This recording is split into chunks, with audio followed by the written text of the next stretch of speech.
Bismillahirrahmanirrahim. Assalamualaikum warahmatullahi wabarakatuh.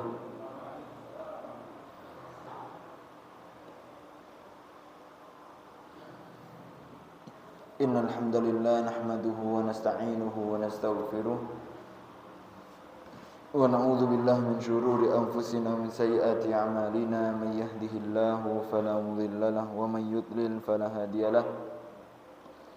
Asyhadu an la ilaha illallah wahdahu la syarika lah wa asyhadu anna Muhammadan abduhu wa rasuluh. Allahumma salli ala Muhammad wa ala ali Muhammad kama sallaita ala Ibrahim wa ala ali Ibrahim wa barik ala Muhammad wa ala ali Muhammad kama barakta ala Ibrahim wa ala ali Ibrahim fil alamin innaka Hamidum Majid. Qala Allah Ta'ala fil Qur'anil Karim ya ayyuhalladzina amanu taqullaha haqqa tuqatih wa la tamutunna illa wa antum muslimun. Ya ayyuhalladzina amanu taqullaha wa qulu qawlan sadida yuslih lakum a'malakum wa yaghfir lakum dhunubakum wa man yuti'illaha wa rasulahu faqad faza fawzan 'azima.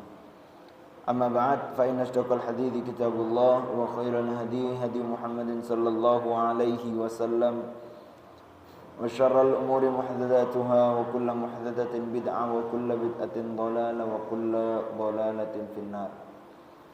Ahibbati akhwati wa akhwani azani Allah wa iyyakum. Alhamdulillah. Yang pertama marilah kita memuji dan bersyukur kepada Allah Subhanahu wa taala atas limpahan karunia kenikmatan nikmat-nikmat yang telah Allah berikan kepada kita. Patutlah kita syukuri dan kita sikapi dengan menambah ibadah-ibadah soleh kita, menambah ketekunan dan keyakinan kita terhadap Allah Subhanahu wa taala, menambah upaya-upaya ibadah-ibadah yang insyaallah mudah-mudahan Allah taala terima di sisinya.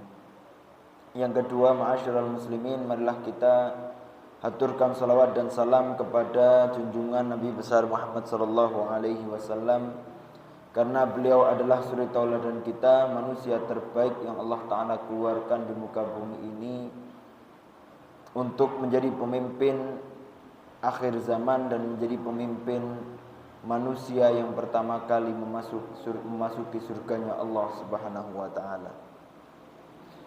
Baik, para jamaah sekalian, jamaah Masjid Al-Irsyad Tulungagung yang dimuliakan oleh Allah Subhanahu wa taala. Insyaallah kita lanjutkan kajian rutin kita tentang tafsir Al-Qur'an sebagai pedoman hidup kita semuanya. Alhamdulillah, kemarin kita sudah sampai dalam pembahasan surat Al-Baqarah ya. Mulai dari ayat yang pertama sudah kita lalui tentang pembagian macam-macam golongan manusia. Ada golongan manusia yang menerima beriman kepada Allah. Ada golongan manusia yang menutupi dirinya untuk beriman kepada Allah, yaitu orang-orang kafir. Ada golongan orang-orang yang tampaknya seakan-akan dia tidak menutupi keislaman, padahal di belakangnya dia menutup keislaman, yaitu orang-orang munafik. Tampaknya seperti muslim, padahal dia bukan muslim. Karena memang kalau munafik itu dilihat nggak ada, agama munafik itu nggak ada. Agamanya orang munafik itu ya Islam, atau KTP-nya KTP Islam, tetapi sikapnya tidak mencerminkan keislaman, bahkan dia memusuhi dan memerangi Islam. Gitu ya. Maka nggak usah kaget kalau melihat orang KTP-nya muslim, bilangnya muslim tapi merangi Islam, yaitu orang munafik gitu namanya. Itu kemarin sudah kita bahas tentang golongan tersebut, dan setelah itu pembahasan tentang perumpamaan tentang ibadah kepada Allah.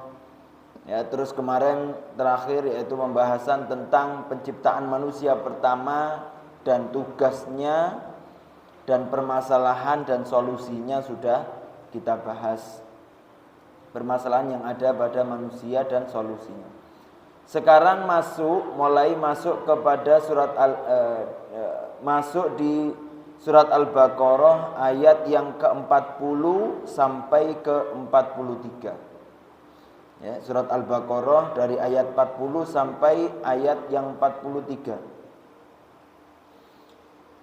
Di sini Allah Subhanahu wa taala mengatakan a'udzubillahi minasyaitonirrajim. Ya bani Israil adhkuru ni'mati allati an'amtu 'alaikum wa aufu ufi bi'ahdikum wa iyaya farhabun. Wa aminu bima anzaltu musaddiqan lima ma'akum wa la takunu awwala kafirin bih wa la tashtaru bi ayati thamanan qalila wa iyaya fattakun. Wa la talbisul haqqo bil batili wa taktumul haqqo wa antum ta'lamun wa aqimus salata wa atuz zakata warka'u ma'ar raki'in. Ini insyaallah pembahasan kita pada kali ini. Allah Subhanahu wa taala mengatakan, ya bani Israil, wahai orang-orang, wahai anak keturunan Israel. Siapa itu Israel? Nabi Yakub. Ya, Isra itu artinya kekasih. Il itu Allah. Israel artinya kekasih Allah, yaitu Nabi Yakub alaihi salam. Beliau mempunyai berapa? 12 anak. Ya, Nabi Yakub mempunyai 12 anak. Dan semua anaknya mempunyai keturunan masing-masing dari 12 anak tersebut. Maka ke-12 anak dan keturunannya semuanya namanya Bani Israel. Ya, dan salah satu anaknya Nabi Yakub yaitu Nabi Yusuf alaihissalam. Dan ada lagi, ya, pernah saya baca di kitab perbandingan agama itu juga salah satu nama anak Nabi Yusuf yaitu Yahuda. Dan yang paling banyak keturunan dari Yahuda itu, sehingga dominan keturunan anaknya Nabi Yusuf dibilang Yahudi. Karena paling banyak dari keturunan Nabi Yakub, ya, Nabi Yakub ya, dari Nabi Yakub yaitu dari golongannya Yahuda. Ya, dominannya sehingga semuanya dibilang Yahudi. Maka di sini Allah Subhanahu wa taala memanggil ya Bani Israil. Ya, saya artikan dulu, wahai Bani Israil. Udkuru ni'mati allati an'amtu 'alaikum. Ingatlah nikmatku yang telah aku berikan kepada kalian. Wa aufu bi ahdi, dan penuhilah janjimu kepadaku. Ufi bi ahdikum, maka akan aku penuhi janjiku kepadamu. Wa iyaya farhabun, dan takutlah hanya kepadaku saja. Selanjutnya, wa aminu bima anzaltu musaddiqan lima ma'akum, dan berimanlah kalian semuanya bima anzaltu, terhadap apa yang telah aku turunkan yaitu Al-Qur'an. Musaddiqan, ya, dengan percaya dan membenarkan terhadap apa yang telah aku turunkan. Lima ma'akum, seperti yang apa ada pada kalian, yaitu Taurat. Jadi seakan-akan Allah Ta'ala mengatakan, imanilah Al-Quran sebagaimana kalian mengimani Taurat, wahai orang-orang Bani Israel. Wala takunu awwala kafirin bih, dan janganlah kalian menjadi orang yang pertama kali kufur terhadap Allah. Padahal kalian orang yang paling tahu terhadap kitab Allah, kalian paling tahu terhadap Taurat, tapi kalian jangan menjadi orang yang pertama kali kufur terhadap Al-Quran. Wala tashtaru bi ayati thamanan qalila, dan janganlah kalian membeli ayat-ayatku dengan harga yang murah, atau janganlah kalian menjual ayat-ayatku dengan harga yang murah. Wa iyaya fattakun, dan hanya kepadakulah kalian bertakwa atau takut. Taib ma'asyiral muslimin rahimani wa rahimakumullah. Pembahasan ini tentang ya Bani Israel itu Allah Subhanahu wa taala, kalau kita lihat dari surat Al-Baqarah pertama itu tentang golongan tadi ya, terus penciptaan manusia. Setelah itu kaum, ya Allah taala menciptakan atau Allah taala menjadikan banyak kaum, dan kaum yang pertama kali Allah taala panggil dan kaum yang pertama kali yang Allah taala bikin contoh di dalam Al-Qur'an yaitu kaum Bani Israel. Kenapa? Karena Bani Israel ini adalah kaum yang seakan-akan paling dekat kepada Allah. Karena nabi yang paling banyak keluar dari kaum Bani Israel. Kaum yang paling tahu tentang hakikat Allah Bani Israel. Kaum yang paling banyak interaksi dengan Allah Bani Israel. Allah Ta'ala panggil. Jadi ini sebagai kaum yang paling ya, kalau dibilang kaum yang paling banyak interaksi kepada Allah, itu Allah Ta'ala bikin contoh. Ya Bani Israel, wahai Bani Israel.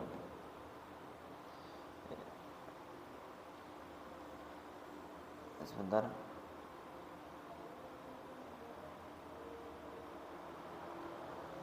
Ya, maka ini adalah kaum yang pertama kali Allah Ta'ala menjadikan contoh di dalam Al-Quran.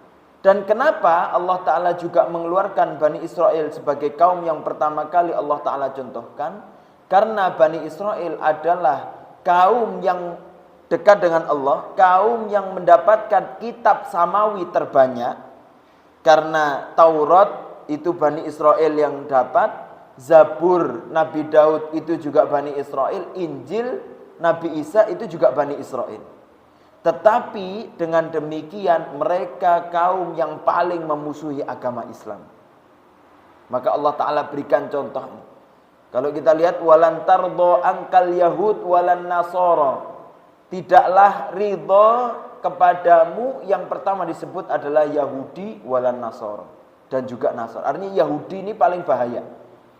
Dan kalau kita baca di Al-Fatihah, ghairil maghdubi alaihim waladhdallin. Kata Ibnu Abbas, al-maghdub alaihim yaitu Yahudi, Bani Israel.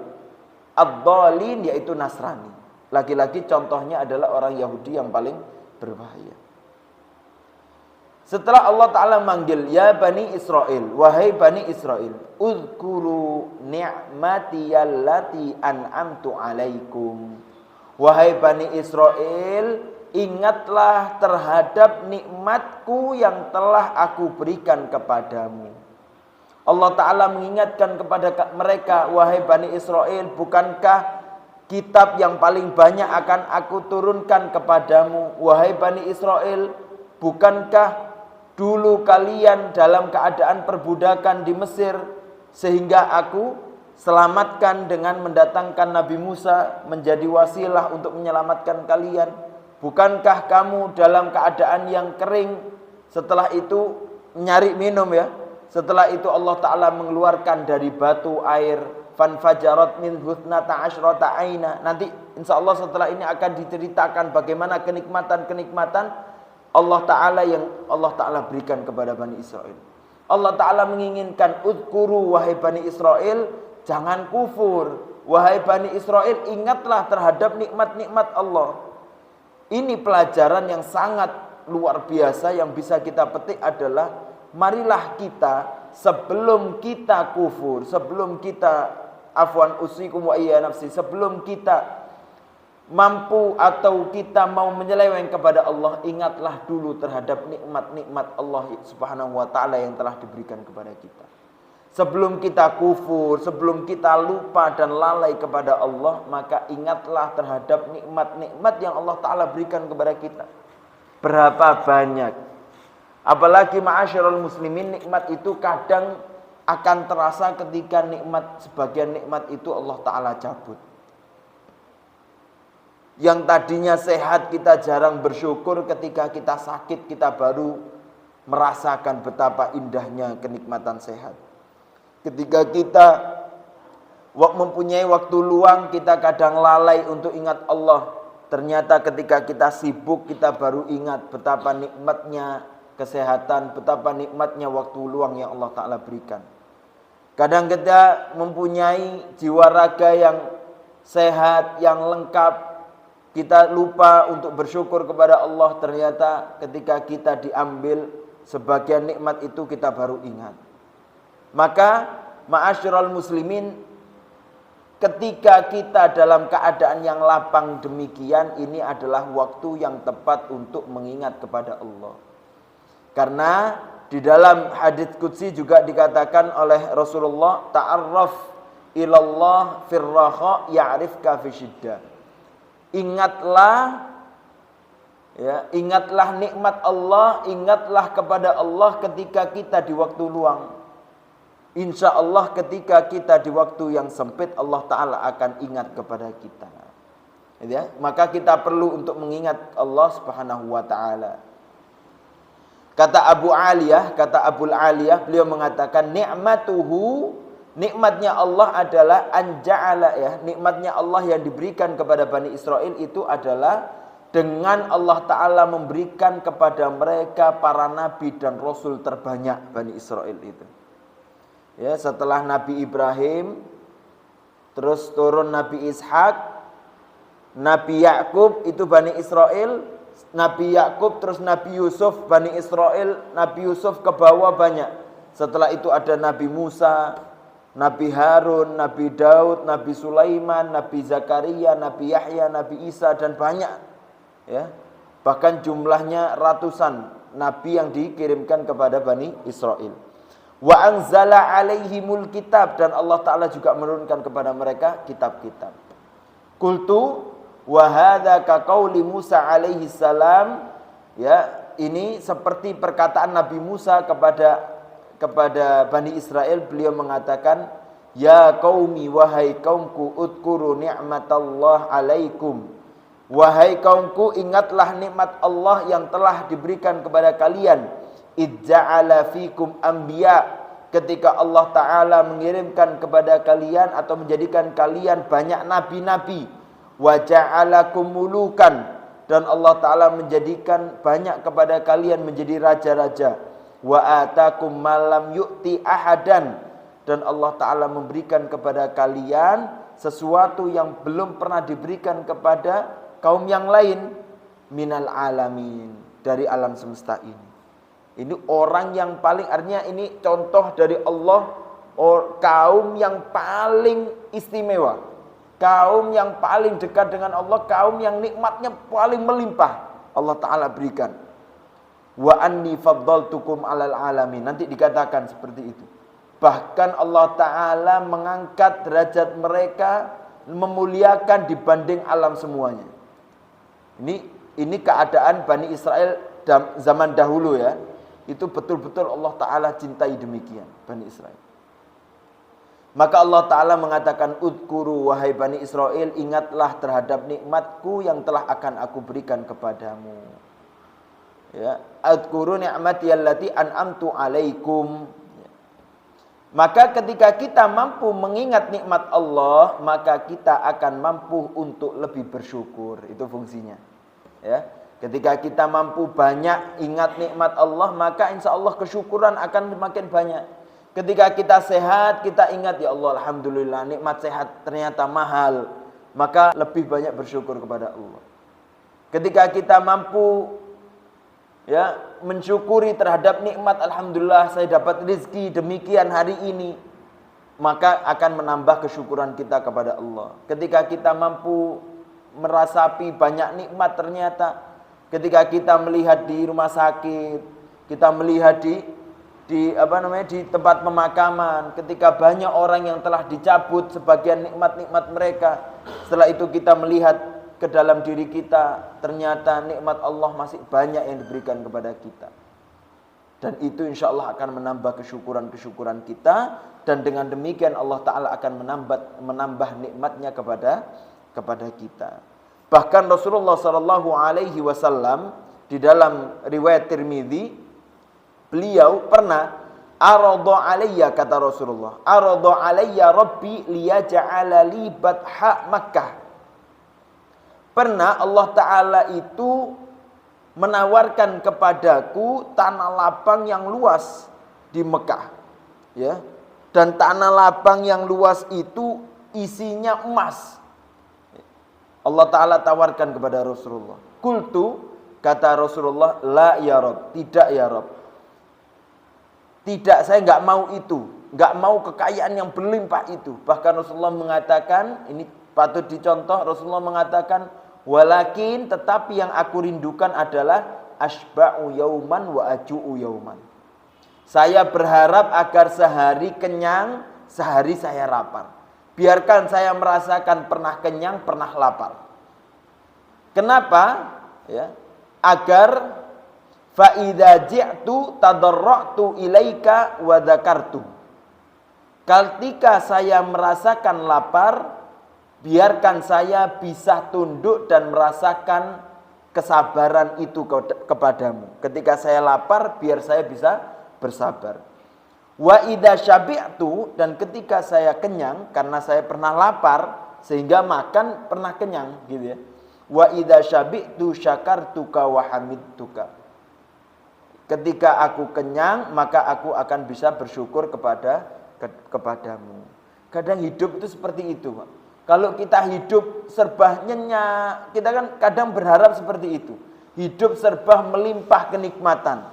Ternyata manusia ketika nikmat itu banyak pada dirinya, maka kadangkala kesyukuran yang tidak dia dapat.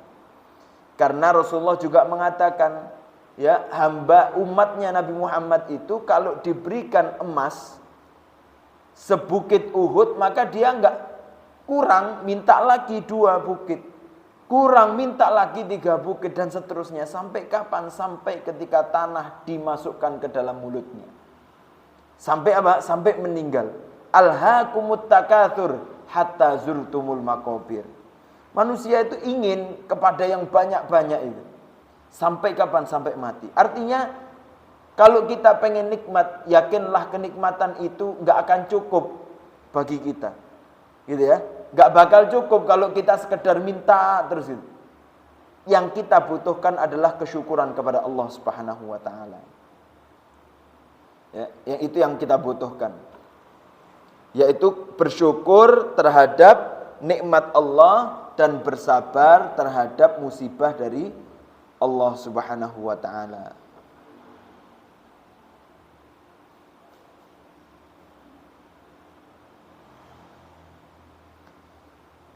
Maka para ulama pun itu kadang berbeda pendapat tentang lebih, ya, ini faedah, lebih bagus, lebih mulia mana bersyukur terhadap kekayaan, ya, kaya terus bersyukur, atau cukupan terus sabar gitu.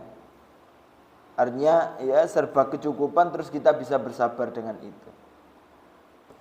Maka para ulama juga berbeda pendapat. Ikhtalafal ulama, ya, para ulama berbeda pendapat tentang itu. Ada yang berpendapat mengatakan faminhum man tawaqqafa fi jawabiha li ta'arudil athar. Ada yang berlepas diri, ya, artinya berhenti, tidak memandang ini yang lebih afdol dari yang satunya, tidak. Itu pendapat Abu Hanifah karena pendapatnya sama-sama kuat. Yang kedua, ada yang mengatakan sama. Ya, kaya bersyukur itu baik, cukupan sabar itu juga baik. Karena keduanya juga nilainya tinggi. Sama-sama ini bersyukur nilainya tinggi, sabar juga nilainya tinggi. Yang ketiga, ada yang mengatakan, ya, kenapa? Karena, ya, itu yang kedua tadi dalilnya, karena Allah Subhanahu wa taala ketika memuji, ya, memuji Nabi Sulaiman yang beliau mendapatkan kekayaan yang melimpah dan beliau bisa bersyukur kepada Allah, Allah Ta'ala puji beliau dengan ni'mal abdu innahu awwab. Sesungguhnya Nabi Sulaiman itu adalah sebaik-baik hamba karena dia kembali kepada Allah Subhanahu wa taala. Kaya dan bersyukur. Dan begitu juga Allah Subhanahu wa taala sampaikan kepada Nabi Ayub yang mendapatkan musibah, mendapatkan ujian dari Allah, dan beliau dapat sabar dengan ujian yang berat yang seperti kita ketahui. Dan Allah taala juga mengatakan Allah taala mengatakan inna wajadnahu sabira. Sesungguhnya aku dapati Nabi Ayub itu termasuk hamba yang sabar. Ni'mal abdu innahu awwab. Sebaik-baik hamba yaitu Nabi Ayub, ya, senikmat-nikmat hamba yaitu Nabi Ayub, karena dia kembali kepada Allah dengan kesabarannya. Artinya dua sisi ini juga baik. Tetapi ada para ulama yang lebih berpendapat bahwasanya bersyukur terhadap kekayaan itu lebih mulia. Ya, karena alhamdulillah, ya, karena dapat mengucapkan alhamdulillah, mengucapkan kesyukuran itu dikatakan oleh Rasulullah sallallahu alaihi wasallam, ya, diriwayatkan oleh Imam Muslim, dikatakan alhamdulillah tsamanun kulli ni'mah. Mengucapkan kata alhamdulillah itu adalah bayaran dari segala kenikmatan dari Allah Subhanahu wa taala. Artinya nikmat dunia ini tidak ada taranya dibanding pembayarannya dengan alhamdulillahirabbil alamin, dengan alhamdulillah, dengan syukur kepada Allah, maka harganya mahal. Dan juga dikatakan, diriwayatkan dari Rasulullah, dikatakan lau anna jami'ad dunya sarat luqmah, seumpama dunia ini semuanya menjadi satu potongan kue, ya, nikmat dunia semuanya ini cuma jadi satu potongan kue.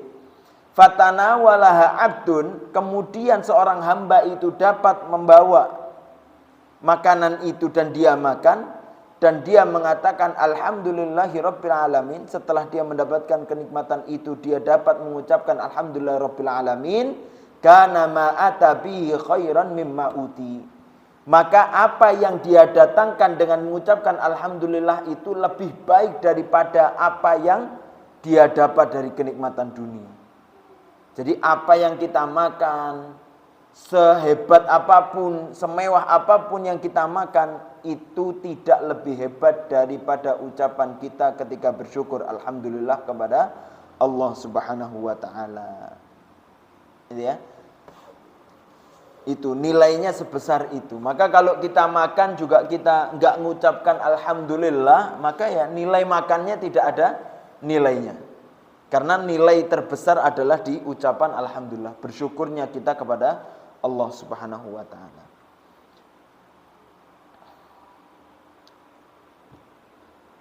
Selanjutnya tadi ya, kembali kepada uzkuru, mengingat kepada Allah.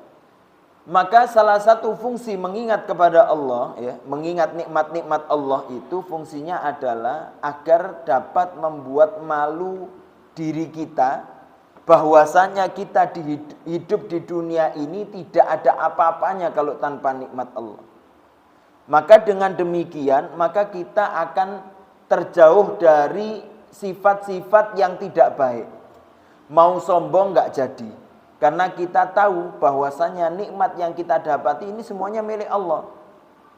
Lillahi ma'a'ta wa lillahi ma'akhad, kata Rasulullah. Karena milik Allah lah Allah Ta'ala kapan dapat memberi dan kapan dapat mengambil itu lagi. Menghilangkan dari sifat-sifat yang tercela. Menjauhkan kita dari maksiat juga kepada Allah. Dan mengantarkan kita kepada keimanan terhadap Allah Subhanahu wa ta'ala dengan mengingat nikmat-nikmat Allah Subhanahu wa ta'ala. Selanjutnya Allah Ta'ala mengatakan wa aufu bi ahdi ufi bi ahdikum. Ya, ini juga syarat. Ya, ini juga apa namanya, seperti kata mutu, kata yang harus kita pegang, bahwasanya Allah Ta'ala mengatakan aufu bi ahdi. Ini jaminan dari Allah. Kalau kalian mampu untuk menunaikan janjimu terhadapku, ufi bi ahdikum, maka janji Allah Subhanahu wa taala akan dipenuhi semua janjinya. Ini artinya sebagai seperti di Al-Qur'an sering dikatakan bahwasanya Allah taala akan membeli amalan manusia. Ini jual belinya Allah Subhanahu wa taala gitu. Kalian ingat kepada Allah, udkuruni adkurukum. Ingat akan aku berikan. Idza sa'alta, kamu minta, fas'alillah. Minta kepada Allah. Kamu minta kepada Allah, Allah Ta'ala akan memberi itu. Ujibu da'watad da'i. Allah Ta'ala juga mengatakan, apalagi? Intan surullah yansurukum. Kalian nolong agama Allah, Allah Ta'ala akan nolong kalian. Itu ya, itu jual beli, itu Allah Ta'ala. Allah Ta'ala juga, Rasulullah juga mewasiatkan kepada Mu'ad bin Jabal. Ya wahai Mu'ad, atadruna ma haqqallah 'alal ibad wa ma haqqul ibad 'alallah. Wahai Mu'ad, taulah apakah haknya Allah Subhanahu wa taala yang harus dipenuhi hamba dan apa hak hamba yang akan dipenuhi oleh Allah? Haknya Allah adalah untuk diibadahi dan tidak disyirikkan. Maka Allah Ta'ala juga akan bayar. Maka bagi hamba yang beribadah kepada Allah dan tidak pernah bersyirik kepada Allah, maka akan diselamatkan dari api neraka. Itu ya. Maka kalau kita pengen selamat, ya kita selamatkan agama Allah, selamatkan keyakinan kita terhadap Allah Subhanahu wa taala. Aufu bi ahdi ufi bi ahdikum. Itu ya. Jangan seperti Bani Israel yang ketika diminta oleh Allah untuk perang, kata Bani Israel, anta wa rabbuka, kamu saja wahai Musa, wa rabbuka, dan Tuhanmu, faqatila, perang sendiri. Innaha huna qaidun, biar kita duduk. Ya, enggak bisa. Kalau dia enggak berjalan berkorban kepada Allah, Allah Ta'ala tidak akan berkorban untuk dirinya. Seakan-akan demikian. Ya, maka penuhilah segala janji kepada Allah, maka Allah akan penuhi janjimu. Itu janji Allah. Aufu bi ahdi ufi bi ahdikum wa iyaya farhabun. Maka kepadakulah kalian perlu takut. Ini maka janji yang harus dipenuhi. Maka ma'asyiral muslimin, al-ahdu, janji itu sebenarnya banyak tahapannya. Tapi ada janji yang paling utama yang perlu kita penuhi, yang pertama yaitu adalah selanjutnya yaitu wa aminu, janji keimanan kita terhadap Allah Subhanahu wa taala. Di ayat selanjutnya dikatakan wa aminu bima anzaltu, ya, wa aminu, berimanlah kepada Allah Subhanahu wa taala. Sebagaimana Allah Subhanahu wa taala ya, mengambil janji itu kepada setiap anak cucu Adam. Di dalam surat Al-A'raf ayat 172 Allah Subhanahu wa taala mengatakan wa id akhadha rabbuka min bani adam min zuhurihim dzurriyyatahum wa ashhadahum ala anfusihim alastu birabbikum. Ingatlah ketika Allah Subhanahu wa taala mengambil janji itu kepada anak cucu Adam semuanya, Allah Ta'ala mengatakan alastu birabbikum, bukankah aku Tuhanmu? Dan semua anak cucu Adam mengatakan qalu bala syahidna, mereka mengatakan iya ya Allah, engkau adalah Tuhan kami. Itu janji kita kepada Allah.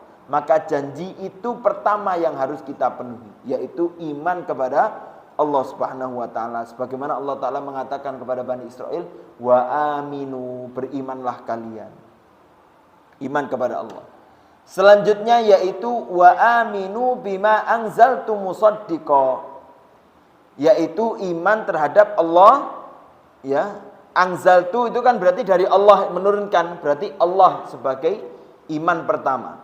Yang kedua yaitu aminu bima anzaltu, yaitu yang aku turunkan kepada kitab Allah. Sebelum kitab Allah, siapa yang menjadi perantara yang mengirim itu? Malaikat. Berarti iman terhadap malaikat.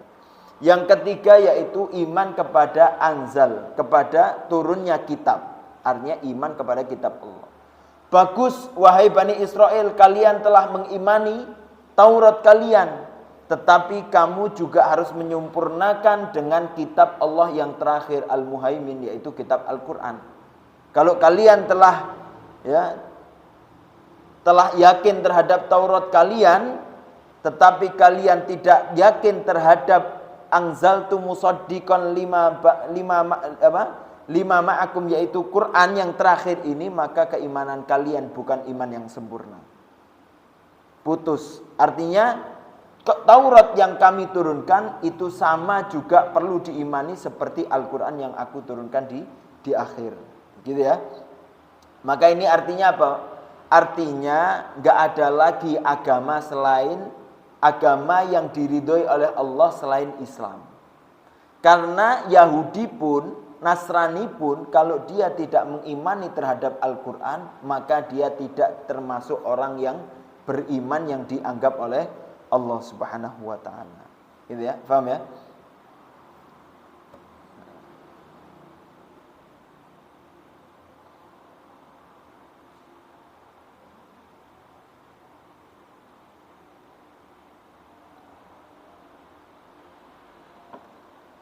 Baik.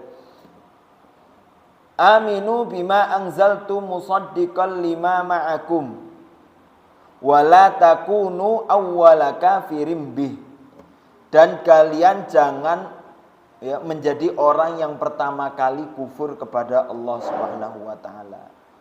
Ya, setelah iman kepada Allah, iman kepada kitab Allah, kemudian iman kepada Rasul. Karena Quran yang diturunkan terakhir kepada Rasulullah. Kalian telah iman kepada Musa, kalian iman terhadap Injil, yaitu Nabi Isa, maka yang terakhir kalian juga harus imannya sama terhadap Rasulullah dan kitabnya yaitu Al-Quran. Maka Allah Ta'ala mengatakan wala takunu awwala kafirin bih. Wahai Bani Israel, jangan kalian menjadi orang yang pertama kali kufur kepada Allah Subhanahu wa Ta'ala. Maka bapak-bapak, ibu-ibu, di sini ya, faedahnya adalah ayat ini menunjukkan adanya perhatian bagi seluruh para ahli ilmu ya, karena Bani Israel ini ahli ilmu ya kan? Dia tahu tentang Taurat, tahu tentang Injil. Bahkan Nabi Muhammad ketika diajak safar sama Abu Thalib ke Syam, Abu Thalib gak tahu kalau Nabi Muhammad ini bakal jadi nabi. Bahkan Rasulullah sendiri gak tahu kalau beliau bakal jadi nabi. Orang kafir Quraisy, orang Quraisy nggak ada yang tahu kalau beliau akan menjadi nabi. Nggak ada yang tahu. Taunya kapan? Ketika bertemu dengan Bahira. Orang yang memegang kitab Allah Subhanahu wa taala, memegang kitab Injil. Yang tahu Waraqah bin Naufal nantinya.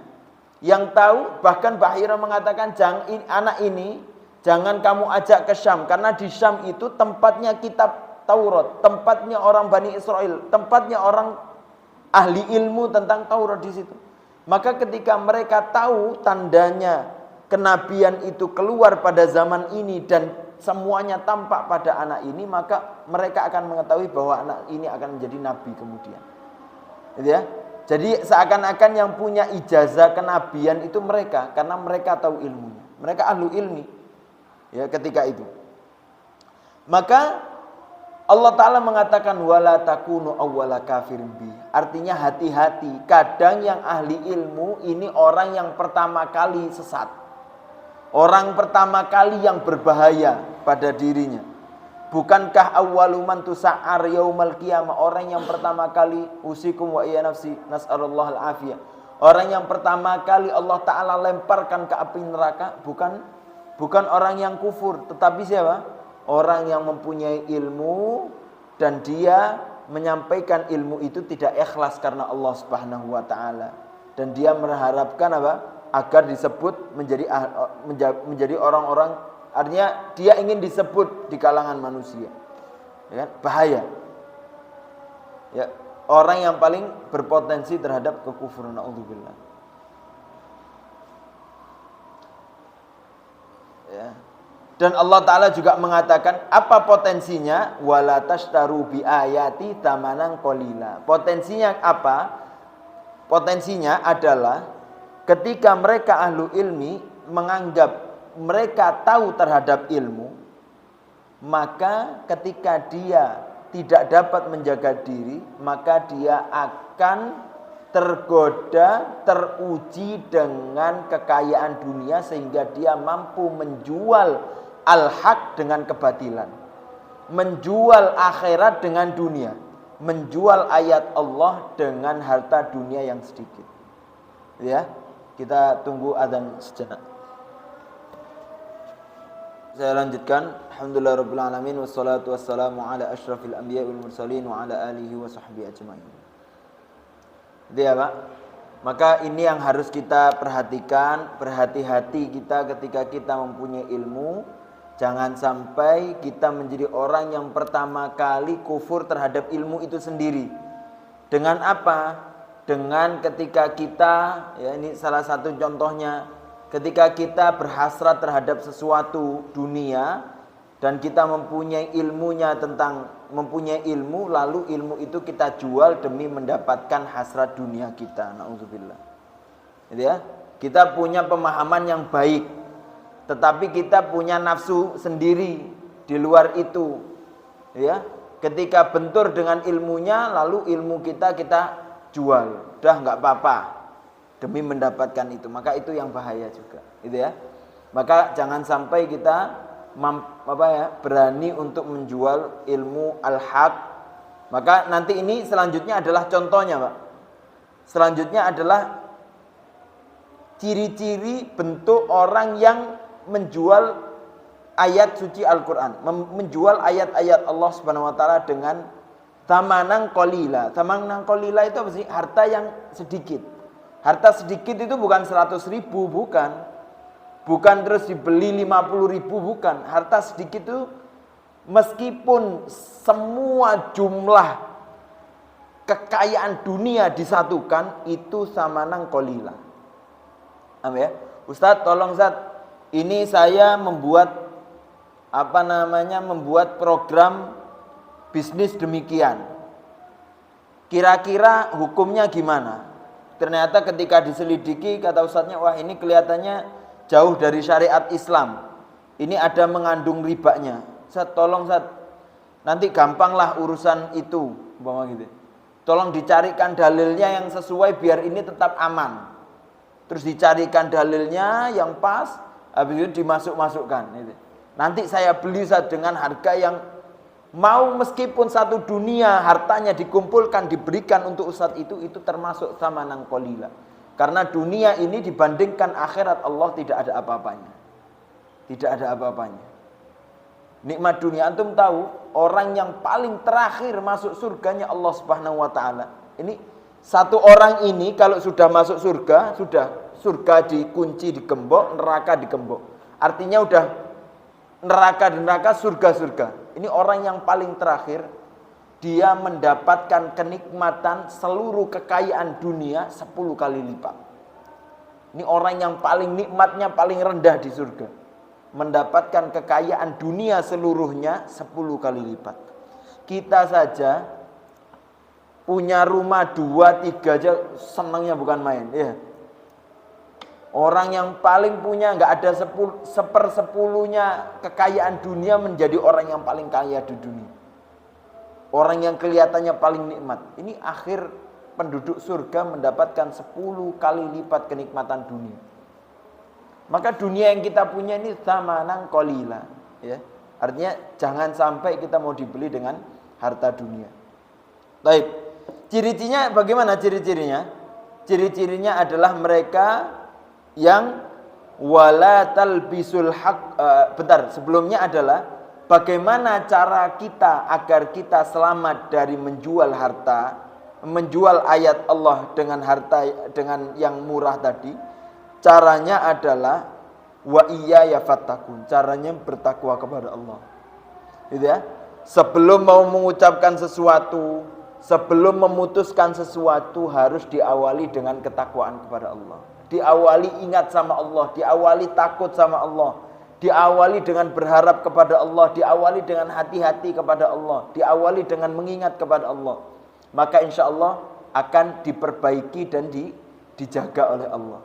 Seperti janji Allah Subhanahu Wa Taala, ya ayyuhalladzina amanu taqullah, wahai orang-orang yang bertakwa kepada Allah, wa qulu qaulan sadida, dan kalian ucapkanlah dengan perkataan yang baik, maka yuslih lakum amalakum, maka nanti amalan kalian akan diperbaiki dan dijadikan soleh oleh Allah Subhanahu Wa Taala, dan dosa-dosa kesalahan kalian akan diampuni oleh Allah.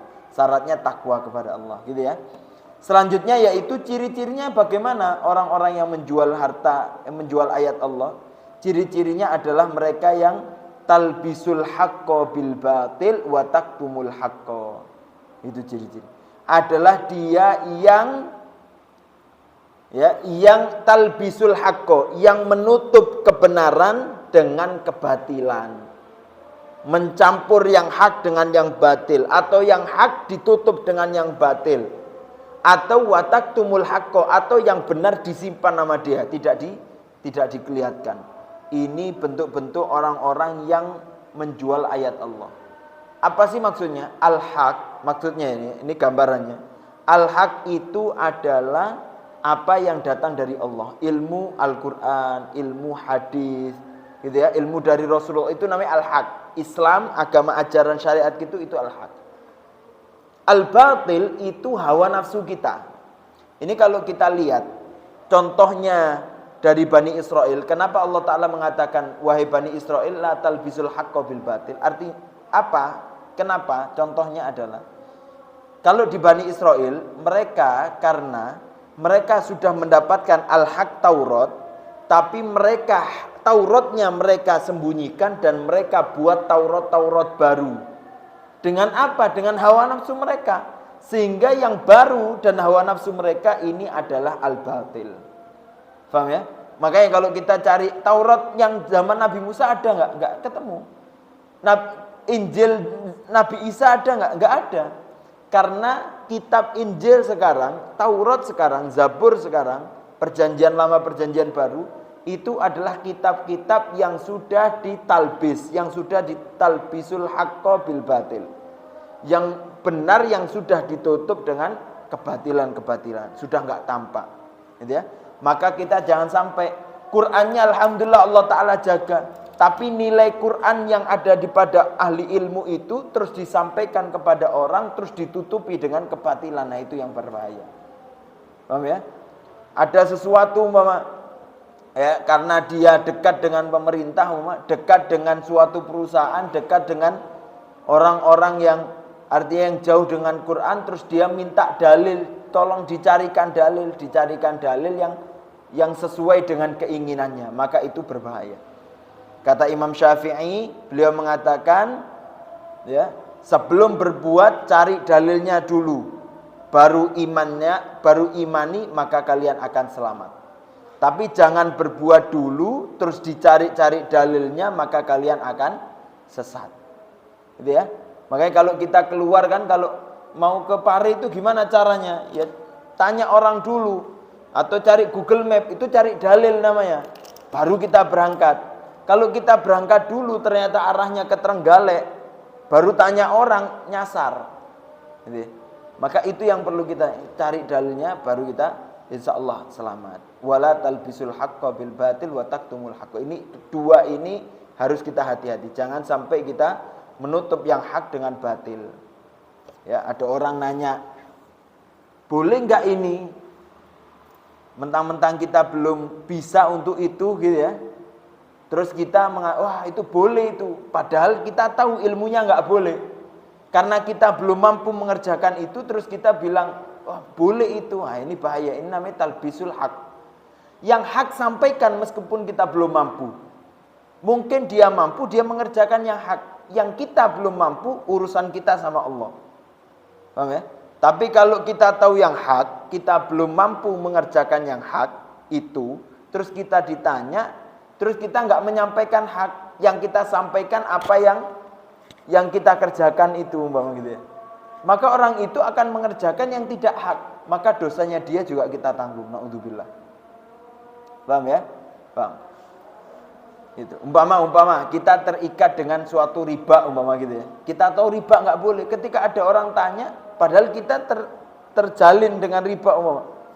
Ya, bisnis kita seumpama, terus ada nanya, boleh nggak? Ya kita jawab tidak boleh. Biar dia selamat. Nanti urusan kita minta taubat sama Allah Ta'ala. Bisa jadi Allah Ta'ala ampuni, bisa tidak. Tapi ucapan kita ketika kita membolehkan orang itu yang berbahaya sebenarnya. Ya, usikum wa iya nafsi. Semoga Allah Ta'ala menjaga kita semuanya. Wa taktumul haqqo, dan jangan sampai menutup yang hak. Wa antum ta'lamun, sedangkan kalian tahu. Ya, kalian tahu tapi kalian tutupi itu. Na'udzubillah. Ya.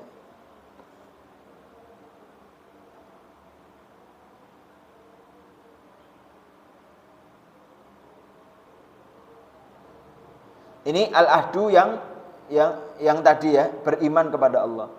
Selanjutnya ini ayat yang terakhir, perjanjian kepada Allah yang kedua yaitu wa aqimus shalah. Janji Allah. Janji kita sama Allah, perjanjian kita dengan Allah yang kedua yaitu setelah iman kepada Allah, iman terhadap malaikat, iman terhadap kitab Allah, iman kepada Rasulullah, iman terhadap hari akhir yang tertulis di kitab itu, iman terhadap takdir dan takdir Allah baik atau buruknya yang tertulis di kitab itu. Selanjutnya yaitu ahadnya di sini dikatakan wa aqimus shalah. Perintahnya adalah tegakkan salat. Itu adalah janji kita kepada Allah. Karena Rasulullah juga mengatakan al-ahdu alladzi bainana wa bainahum, janji kita antara kita dengan mereka, bedanya mereka orang-orang kufur adalah as-shalah. Faman tarakaha faqad kafar. Barang siapa yang meninggalkan salat maka dia telah kufur. As-shalah. Yang kedua wa atuz zakah, menunaikan zakat. Dua-duanya ini sama-sama tiang agama. Ya, orang tidak sholat maka agama Islamnya rapuh, hancur. Tidak zakat juga hancur, menghancurkan Islam. Bahkan Abu Bakar kata beliau, aku tidak bedakan baik antara dia yang meninggalkan sholat dan meninggalkan zakat. Karena sholat itu urusan dia kepada Allah. Zakat urusan dia terhadap manusia. Ya, maka keduanya ini sangat penting. Ya, kedua ini adalah juga bentuk kesyukuran kita kepada Allah. Karena tadi udkuru ni'mati allati an'amtu alaikum. Dan sholat dan zakat itu bentuk kesyukuran kita kepada Allah. Kita mendapatkan nikmat sehat, kita bersyukur dengan sholat kepada Allah. Kita mendapatkan waktu luang, kita bersyukur dengan ibadah kepada Allah. Kita mendapatkan harta yang banyak, kita bersyukur dengan mengeluarkan zakat di jalan Allah Subhanahu wa taala. Agar apa? Agar dengan syukur kita dengan sholat, Allah taala membersihkan kita dari jiwa-jiwa yang buruk. Ketika kita mampu bersyukur, ketika mendapatkan nikmat harta, nikmat dunia, kita syukuri dengan zakat, Allah taala membersihkan dari harta-harta yang kotor di kita. Selanjutnya Allah taala mengatakan warka'u, dan rukuklah kalian. Allah taala mengatakan kepada Bani Israel warka'u, rukuklah. Karena apa? Karena sholatnya Bani Israel tidak rukuk. Dan Allah taala perintahkan kamu wahai Bani Israel rukuklah. Artinya wahai Bani Israel, sholatmu yang sekarang sudah tidak diterima oleh Allah selama sholatmu tidak diterima oleh Allah sampai kamu sholat seperti sholatnya orang muslim dengan ruku. Warka'u ma'ar raki'in, rukuklah, sholatlah kamu wahai Bani Israel seperti rukuknya ar-raki'in, yaitu orang-orang muslim. Ya, ini menunjukkan bahwasanya nggak ada ceritanya semua agama sama, tidak ada. Semua agama sholatnya satu dengan rukuk, dan yang mempunyai rukuk hanya Islam. Ya, rukuk dan sujud. Rukuk itu artinya inhina, jadi badan ditekuk seperti itu. Tekuk setengah itu rukuk, tekuk banyak itu sujud. Ya, warka'u ma'ar raki'in, rukuklah dengan orang-orang yang rukuk.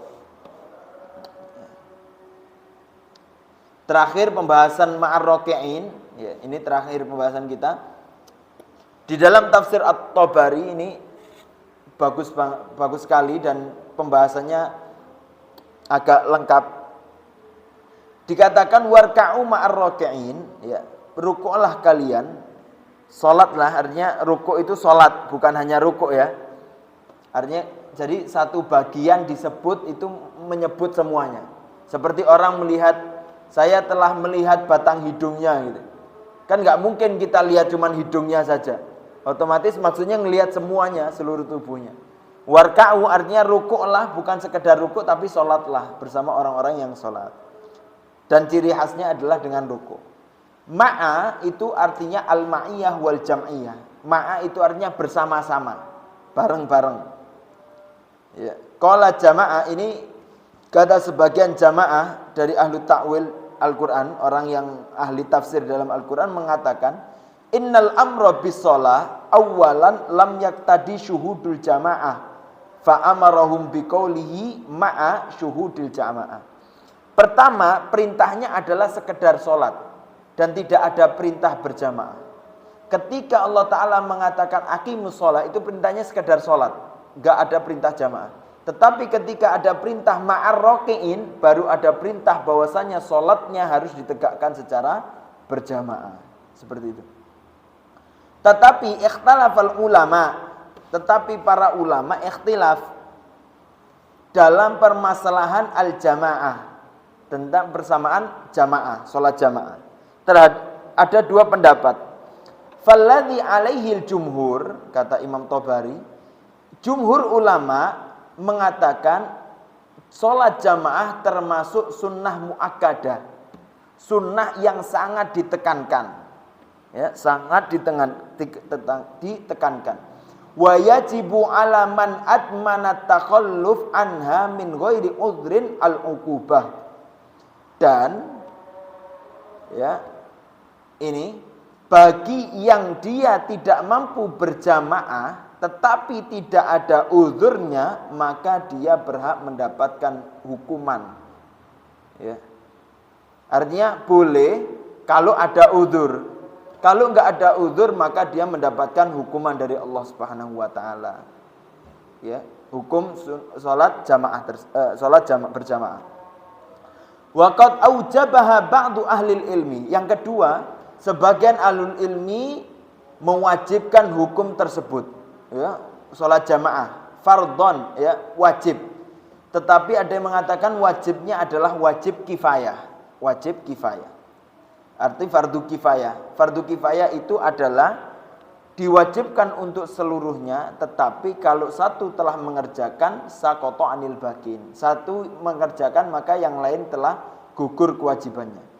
Tetapi tetap muakkadah. Kata Ibnu Abdul Bar, beliau mengatakan, hadza qaulun sahih, ini adalah perkataan yang benar. Li ijma'ihim ala, ya, karena ijma'nya ala annahu la yajuzu an yajtami'a ala ta'tilil masjid kullaha minal jama'at. Fa idza qamatil jama'ah fil masjid fa sholatul munfarid fi baitihi jaizah liqouli alaihi salatu wassalam. Ini kata, tapi Ibnu Abdul Bar mengatakan kalau di dalam masjid itu sudah ada jamaah, maka kalau ada orang sholat sendiri di rumahnya itu ya boleh. Karena dalilnya, ya, sholatul jamaah afdal min sholatil fadh. Karena sholat jamaah itu lebih utama daripada sholat sendiri. Bisa bi'ishrina darajah. Ya, bedanya 27 derajat bandingannya. Artinya Rasulullah mengatakan sholat jamaah itu 27 kali lipat dibanding sholat sendiri. Berarti sholat jamaah lebih afdal, sholat sendiri ya boleh, karena itu ya, itu. Karena Rasulullah juga mengatakan. Taib.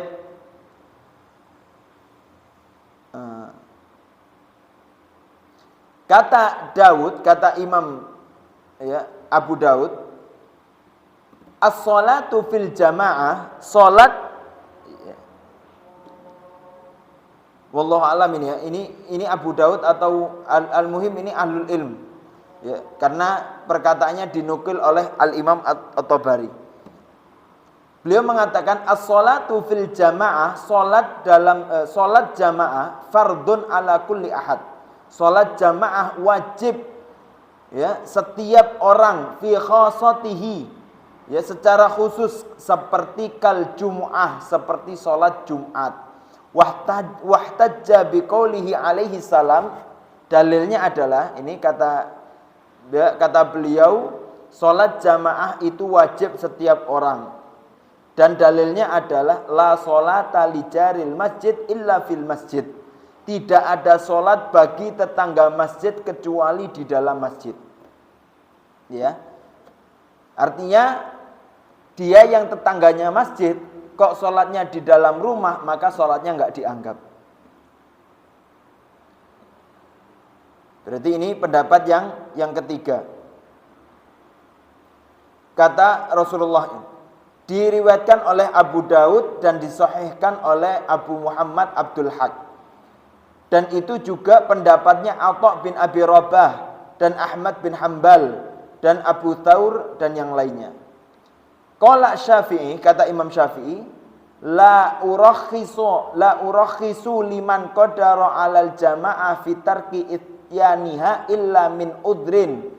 Kata Imam Syafi'i, saya tidak bisa memberikan keringanan kepada orang yang mampu untuk sholat berjamaah lalu dia meninggalkan tersebut tanpa udzur. Ya, jadi Imam Syafi'i nggak bisa memberikan keringanan kalau dia mampu jamaah terus dia nggak jamaah kalau tanpa udzur. Kalau ada udzur, ya, kalau ada udzur bisa. Kalau ada udzur bisa. Dan udzurnya itu ya hujan lebat atau sakit yang tidak bisa jalan, umpama gitu ya. Itu udzur syar'i itu. Dan ini juga disampaikan oleh Ibnul Munzir. Dan diriwayatkan oleh Muslim, Imam Muslim dari Abu Hurairah, qala atan nabiyyu rajulun. Ini dalil yang biasa kita tahu semuanya. Datang seorang laki-laki a'ma, ya, dikatakan diriwayatkan ini Abdullah ibnu Ummi Maktum. Faqala, beliau mengatakan, ya Rasulullah, wahai Rasulullah, innahu laisa li qaidun yaquduni ilal masjid. Ya Rasulullah, sesungguhnya aku enggak punya orang yang mengantarkanku ke masjid. Fasa'ala Rasulullah, dan beliau nanya kepada Rasulullah, an yurakhisu lahu fayusalli fi baitihi. Beliau meminta keringanan karena beliau buta, enggak ada yang nunjukkan ke masjid, ya, enggak ada yang ngantarkan, sehingga enggak mampu ke masjid.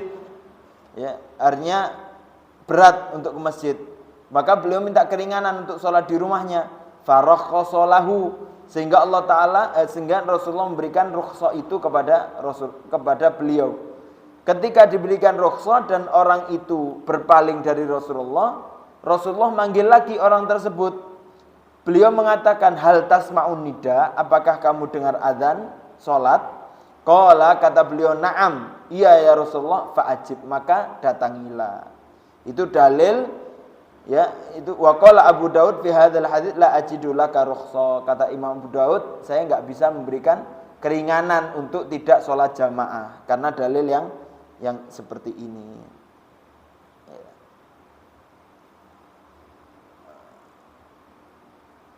Kata Ibnu Abbas, diriwayatkan dari Rasulullah juga pernah mengatakan, man sami'an nida falam yamna'hu min ityanihi udrun qalu wa mal udru qala khaufun aw marad lam tuqbal minhu shalah.